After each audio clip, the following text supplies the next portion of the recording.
जय श्री हरि।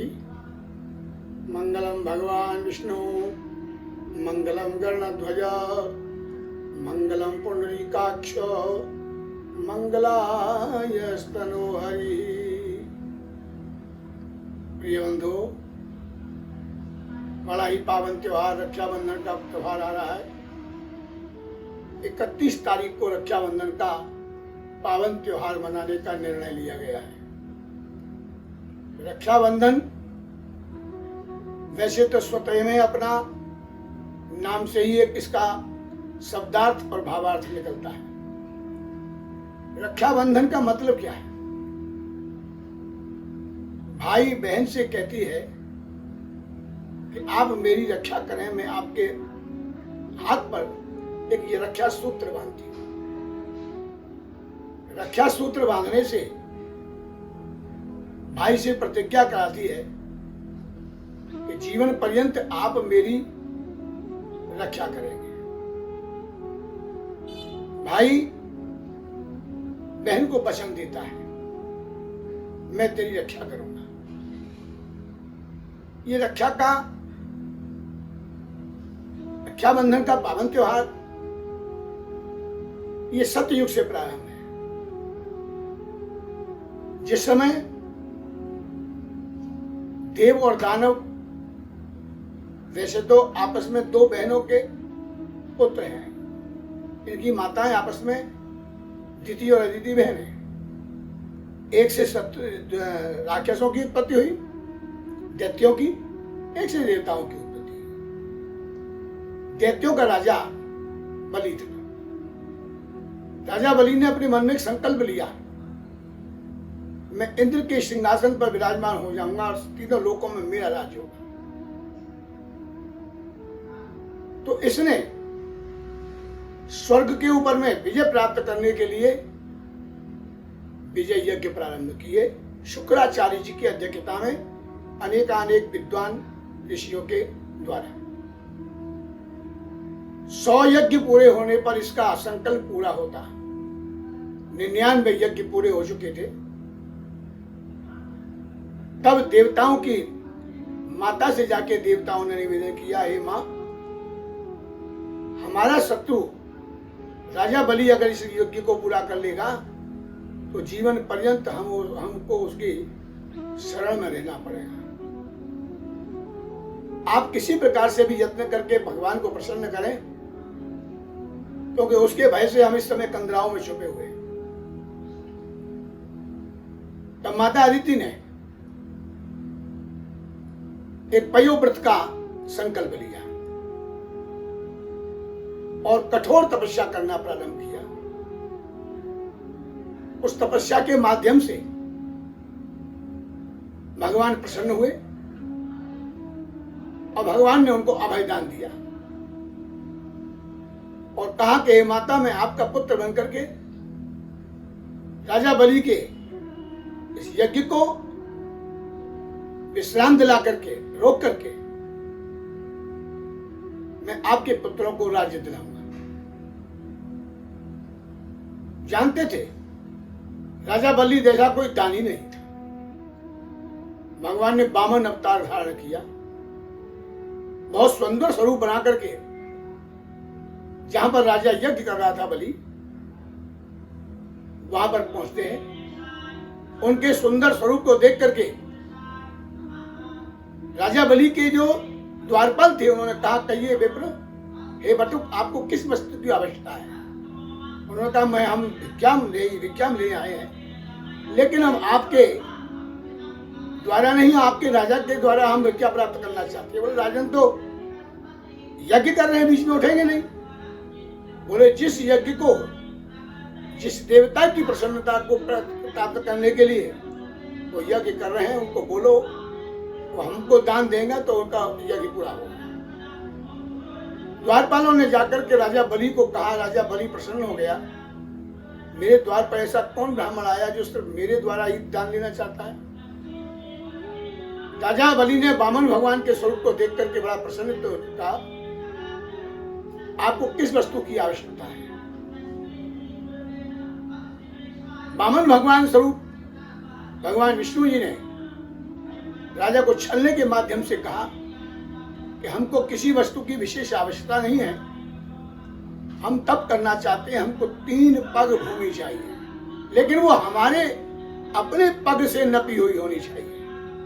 राजा बलि हंस गया कि आपका तो छोटा सा रूप है, आपके 3 पग कितने बड़े होंगे, कहां तक आप इसको जाएंगे? आप कोई और बड़ी वस्तु मांगते और कहीं कुछ राज मांगते। लेकिन वामन भगवान ने जब उनसे ऐसा कहा कि नहीं, हमको 3 पग अपने ही पैरों से जमीन चाहिए, भूमि चाहिए, तो राजा बलि ने संकल्प कर दिया। उसी समय दैत्याचार्य शुक्राचार्य जी ने राजा बलि को समझाया कि मैंने योग बल से देख लिया है, ये विष्णु है और छल के माध्यम से तुमको ये छल करके तुम्हारा सब राजपाट ले लेगा। वहां पर धर्म की मर्यादा के अनुसार राजा बलि ने कहा, जिसके द्वार पर अगर मान लो विष्णु कह रहे, स्वयं विष्णु यदि आए हैं तो मुझे कुछ देने में हानि नहीं है, विष्णु जी की प्रसन्नता के लिए ही तो मैं यज्ञ कर रहा हूं। तो अभी अभी आपने ओम विष्णवे स्वाहा, अभी विष्णु जी की आहुति दी है और विष्णु साक्षात आ गए हैं, तो मुझे देने में क्या है। तब गुरु का कर्तव्य होता है शिष्य का कल्याण करना। शिष्य का कैसे भला होगा ये गुरु जानता है। तब गुरु जी ने कहा, राजन, मैं तुम्हारा धर्म गुरु हूं, तुम्हारी रक्षा करना मेरा कर्तव्य है और मैं बार बार कह रहा हूं तुम चले जाओगे, लेकिन उन्होंने कहा नहीं। तब वहां कहा, एक नीति कहा, पुरुष जब किसी कसमकस में हो, संदेहास्पद हो, तो वहां पर गुरु की बुद्धि का प्रयोग करना चाहिए। मैं तुमको कह रहा हूं कि दान मत दो। अब राजा बलि ने कहा, यदि गुरु भी धर्म के आचरण के अनुसार न चल करके खिलाफ चले तो गुरु की आज्ञा को भी नहीं मानना चाहिए। और ऐसा कहकर उन्होंने संकल्प किया। भगवान जानते थे थोड़ी देर हो गई तो ये शुक्राचार्य इसको नहीं करने देगा, तो तुरंत कमंडल में से जल लेकर के संकल्प किया। लेकिन अपने शिष्य का कल्याण करने की भावना से दैत्याचार्य शुक्राचार्य जी ने एक अपने योग बल से सूक्ष्म रूप बना करके और उस गंगा सागर की नली में वो बैठ गए। बिना जल के दान नहीं करने, दान संकल्प नहीं होता है, संकल्प रुक गया। उसी समय भगवान ने एक कुशा निकाल करके उसमें डाली, जो कि शुक्राचार्य के हाथ पर लगी और शुक्राचार्य जी वहां से भागे। तुरंत जल निकला, भगवान ने संकल्प कर दिया। संकल्प के होते ही भगवान ने विराट रूप धारण किया। एक पर इतना विराट कि अपने 2 पैरों से जल थल सब नाप लिया, यानी ऊपर ब्रह्मांड तक को नाप लिया। तीसरा पग राजा बलि से बोले, मैं कहां रखूं? तो राजा बलि ने कहा, भगवान दान देने वाला जो है सबसे बड़ा होता है, दान से भी बड़ा होता है। आप मेरे मस्तक पर अपना चरण धारण करें। तो जिस समय मस्तक पर चरण रखा तो राजा को इस प्रकार से दबाया कि राजा को पाताल में भेज दिया, उसको पाताल का राज दे दिया। और पाताल के अंदर में जिस समय राजा बलि पहुंच गया, तब भगवान ने कहा कि जो मैंने तुमसे मांगा तुमने दिया, लेकिन मैं तुम्हारे ऊपर अत्यंत प्रसन्न हूं, अब तुम चाहो जो मुझसे मांगो। तब राजा बलि ने कहा कि यदि आप प्रसन्न होकर देना ही चाहते हैं तो आप मुझे ये दें कि मेरे महलों के जो दरवाजे हैं, जब भी मैं वहां से निकलूं तो आपका दर्शन हो। भगवान प्रसन्न होकर के उसको वरदान दे दिया और वचन दे दिया। इसका मतलब क्या हुआ? बोले उसके पहरेदार बन गए, चौकीदार बन गए। अब अनेकों समय तक, बहुत समय तक भगवान वैकुंठ छोड़ करके राजा बलि के द्वारपाल बने रहे।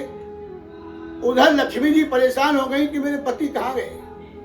तब नारद जी के द्वारा ये विदित हुआ कि राजा बलि के द्वार पर पहरेदार बन करके स्वयं भगवान विष्णु वहां पर है। तो बोले क्या करना चाहिए, वो कैसे उनको लाना चाहिए? तब राजा बलि को अपना भाई मन करके, क्योंकि लक्ष्मी जी की उत्पत्ति जल से है और इस समय जल का राजा वो था, भाई हो गया, जा करके रक्षा सूत्र बांधा। पूछा बहन क्या कष्ट है? बोले पहले मुझे वचन दो, जो मैं मांगूंगी वो दोगे। बोले मैं तुम्हें वचन देता हूँ। तब उन्होंने बांधा और बांध करके कहा कि आपके यहाँ ये द्वारपाल है, ये मेरे पति हैं, आप इनको मुझे दे दें और मैं इनको अपने साथ लेकर के जाऊंगी। तब उन्होंने एक मंत्र बोल करके बोला, ये न बद्धो बलि राजा दानवेंद्रो महाबल तेन त्वां प्रतिबंधनामि रक्षे मांसल। हर बहन को भाई के साथ रक्षा सूत्र बांधते हुए इस मंत्र का उच्चारण करना चाहिए। जैसे राजा बलि को धर्म के दान के बल पर भगवान को राजा बलि ने बांधा था, इसी प्रकार से मैं आपके साथ में ये रक्षा सूत्र बांध रही हूं, आप मेरी रक्षा करें। ऐसा सूत्र कह करके भाई को तिलक लगाना चाहिए, रक्षा सूत्र बांधना चाहिए और बहन अपने हाथ से भाई को मिष्ठान खिलाना चाहिए। और भाई को चाहिए उस समय अपनी बहन को प्रसन्न करने के लिए, उसको प्रसन्न करने जो भी मांगे, नहीं तो अपनी श्रद्धा से उसको दक्षिणा देनी चाहिए। ऐसी परंपरा सतयुग से चली आ रही है।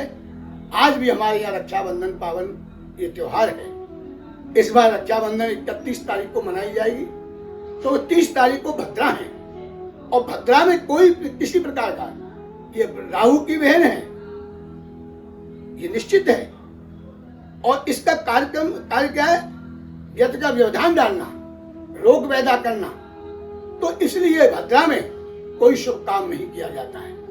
30 तारीख को 9:15 तक भद्रा है, इसलिए उसमें रक्षा सूत्र का बंधन नहीं किया जा सकता, रक्षाबंधन नहीं किया जा सकता। 31 तारीख को प्रातःकाल उदया तिथि में पूर्णिमा का निवास है, उसमें यदि हम रक्षाबंधन करेंगे, रक्षा सूत्र बांधेंगे, तो वो आयु का वर्धन करने वाला होगा, धर्म का वर्धन करने वाला होगा, सुख समृद्धि सुख संपत्ति का वर्धन करने वाला होगा और नाना प्रकार की संपदाओं को देते हुए भगवान की भक्ति को देने वाला होगा। इसलिए 31 अगस्त को रक्षाबंधन का पावन त्योहार मनाए, भद्रा से मुक्त होकर के। कुछ हमारे पास ऐसी बात आई कि क्या सारा दिन, बिल्कुल उदया तिथि में जो भी तिथि हो उसका फल सारे दिन के लिए होता है।